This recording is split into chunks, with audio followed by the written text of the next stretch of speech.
No toy museum should be without Punch and Judy. It says here, I go up to the sign, Punchy Judy, Punchinella first came to London in the 1660s from Italy, and by 1790 had spread across England. The name gradually changed to Punch as new characters and stories were added. Now here we are with all the characters from a typical Punch and Judy from the old days. We have Jack Ketch, the constable, Judy and the baby, Punch, the doctor and the devil. And moving across here, I want to have a look at this lovely Nestle's Milk Bristol Tramways model. As you can see here, loads of trains, and I want to have a look next. Loads more trains. I want to have a look at some teddy bears and monkeys. I don't know if we can see them properly. Zoom in and out on them a bit. I think there's a camel up there, there's monkeys, there's teddies, and I think we'll zoom on these lovely teddies in the middle.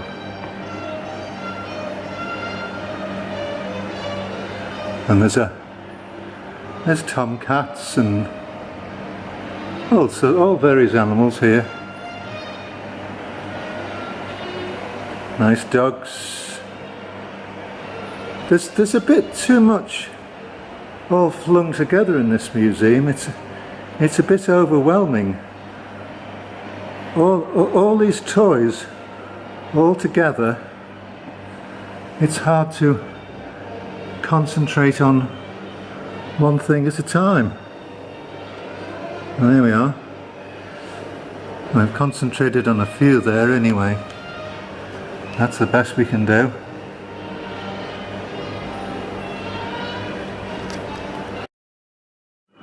I'm going to do the star feature now of Brighton's Toy and Model Museum, which is this train set.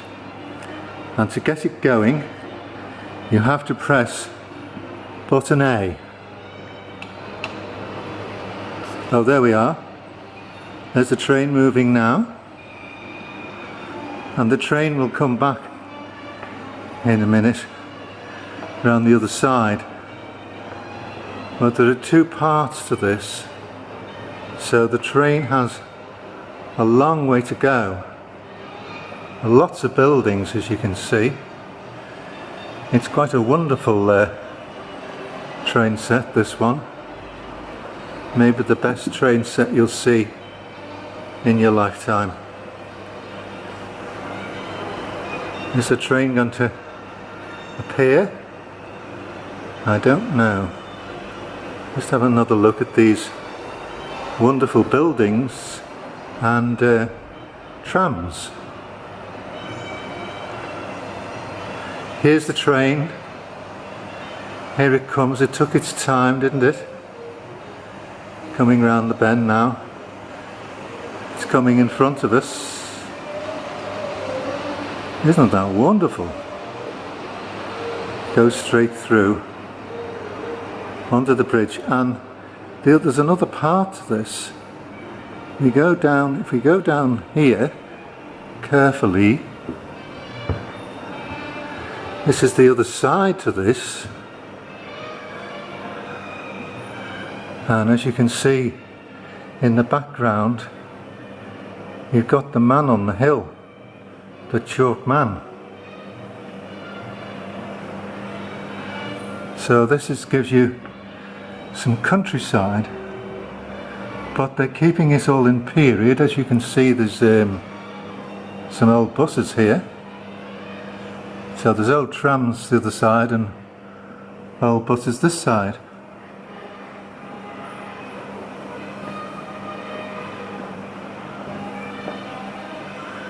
Nice little tunnel there.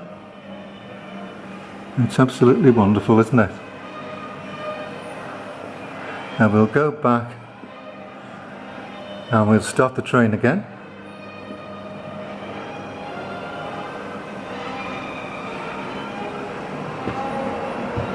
And back up to the best bit again. And we'll press the button.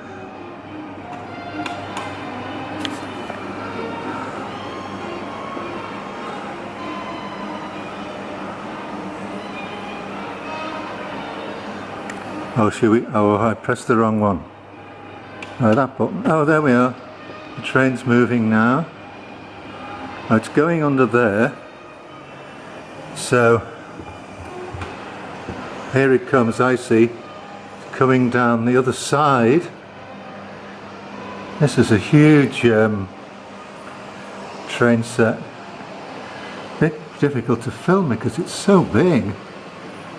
There we go. Back up again. We might catch it on its return journey. You have to walk very slowly because you don't want to shake the camera too much. I think this is the best part with the trams and the shops. Here it is there, you can see it in the background. It's coming towards us now. Here it is again. Very nice indeed. One of the best train sets you'll ever see in your life.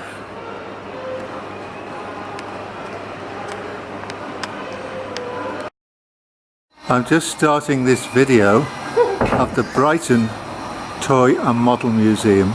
Mark is laughing in the background. We're starting off with this wonderful road locomotive, which the sign says was built in 1980. I don't know if that shows it up what it says. It's called Castor. Now we've got some lovely old buses here. Tons of buses here. But it's the cars that I like. Old trams.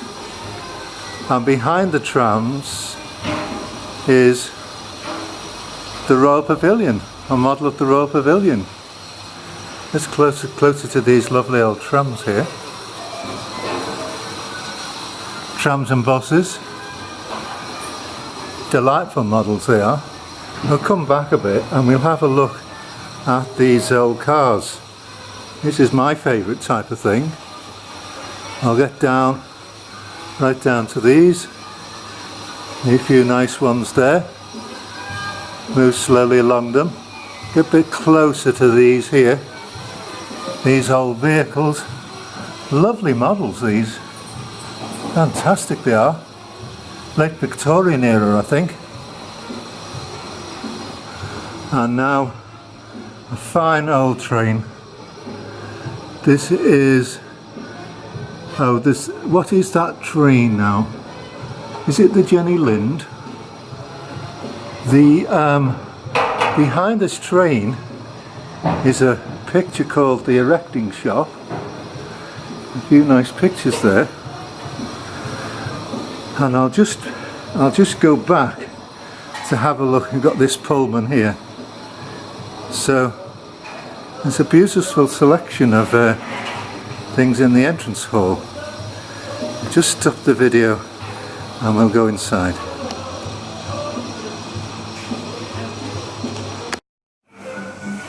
I just got inside the Brighton Toy Model Museum, and as you walk in you see a lot of lead toys, and it tells you that between the 30s and the 50s that lead was used a great deal for making toys. So you can see there's tons of them there. And now trains, tons and tons of trains, I think the person that started this museum was a big train fan, and that's why it all started. And now the Dinky Toys selection here, if you owned all these, you could become very rich by selling them all. There's like no closer to one Ferrari racing car. Some of these are very rare. It's hard to appreciate them all when you see them en masse like this. It's just an amazing collection. And look at the Corky toys, all with their own boxes. Must have been a really enthusiastic man to do all this.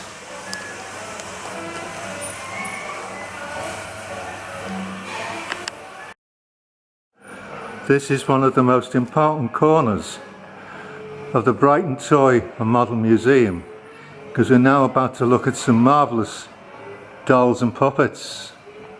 I'm moving close to these dolls. They must be very old. Well, no, this one here, bisque-headed dream baby doll, Armand, Marseille, Germany, 1930. That one's 1900s. And these 1900s, yes, they're pretty old. They must be highly collectible dolls, must be worth a fortune. And I'm sitting down on the floor now. Have a look at these dolls. This is what you have to do in this model museum, because things are high up or low down. So let's see if I can zoom in on these at all. There we are. That's a better view of some more fine doll. What a fine doll collection. And now we're going on to the puppets. I'm getting up slowly. There's the dolls there. Closer in than the dolls. I'll just zoom out again. Zooming out again. And now we're going to face these wonderful puppets, wonderful puppet collection, because these are the famous puppets. I need to get down on the floor again. These are the famous puppets of Henry Pelham. There you are. There's some typical Pelham puppets there. Zooming out again. And what I want to do is, I'm just reading, you just go on here for a minute, reading Pelham Puppets, founded by Robert Pelham in 1947 as Wonky Toys. The company was renamed Pelham Puppets in October 1948, based in Marlborough, Wiltshire. So these are some of the most famous puppets ever designed. There's another nice little collection of Pelham puppets in a dark little corner. There's like a witch there, a witch and a cat. A few gruesome looking ones. Now these are a fine bunch. Look at these. Aren't they beautiful? Onto the